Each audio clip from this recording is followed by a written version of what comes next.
शुद्धलेखनामध्ये बऱ्याचदा रफळाचे शब्द आपले काय होतात, चुकतात, अचूक लेखन होत नाही. त्याचा एक शब्द असा आहे की तो तुम्ही किती वेळा जर लिहिला तर तो वर्ड चुकतो.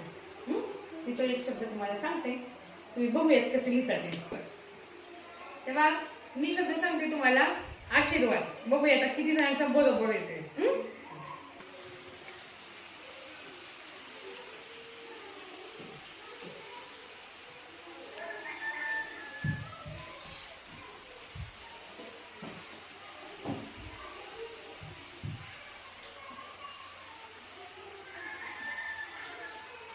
नो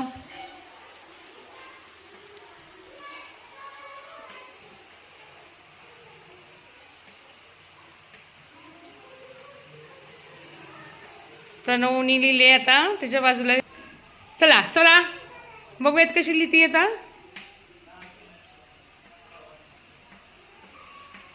बघून लिहायचं नाही आपला, मला माहित नाही इथला कोणता बरोबर येतो. चला पुढे सोनाली.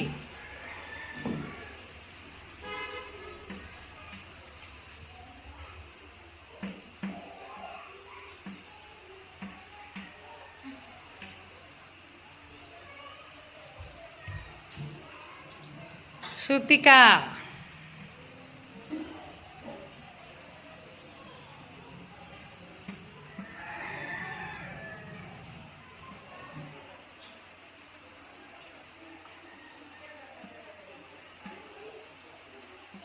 कुठं बरोबर चालली लिहिला बघा. किती प्रकार लिहिले तुम्ही.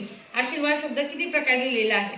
यातलं कोणतं बरोबर आहे. आता जेव्हा रफळाचा प्रश्न उच्चार आपण करतो आशीर्वाद, रफळाचे शब्द आधी कधी येतात, र अर्धा रचा उच्चार आधी येतो आणि त्याच्यानंतर जे अक्षर असेल त्याच्यावर तो काय येतो, रफाळ येतो. इथे लिहिलेल्या शब्दामध्ये बघा आशीर्वाद, अशी शी दीर्घ उच्चार आहे, त्यामुळे शला दुसरी वेलांटी आणि आशीर्वाद म्हणजे व वरती तो काय आहे, रफाळ. त्यामुळं हा शब्द प्रणवनी लिहिलेला हा बरोबर आहे. हे हा कोणी लिहिलेला आहे, स्वरांजली. हा शब्द स्वरांजली लिहिलेला बरोबर आहे. इथं आशीर्वाद लिहिला आहे पण इथं वेलांटी चुकलेली आहे. इथं स्वरांनी लिहिला परंतु आशीर्वादाला इथं टिंब दिला, टिंब दिला द्यायचाच नसतो. इथं लिहिलंय स्वरांनीनं आशीर्वाद, रफाळच नाहीये आणि इथं लिहिला आहे परंतु हा शलाच रफाळ दिलेला आहे, शिवाय वला पण रफाळ दिलेला आहे. दोन रफाळ आले त्यामुळे हे चुकलं. ह्या सगळ्यात स्वरांजलीने लिहिलेला पहिला आशीर्वाद शब्द बरोबर आहे. टाळ्या वाजवून तिचं अभिनंदन करूया.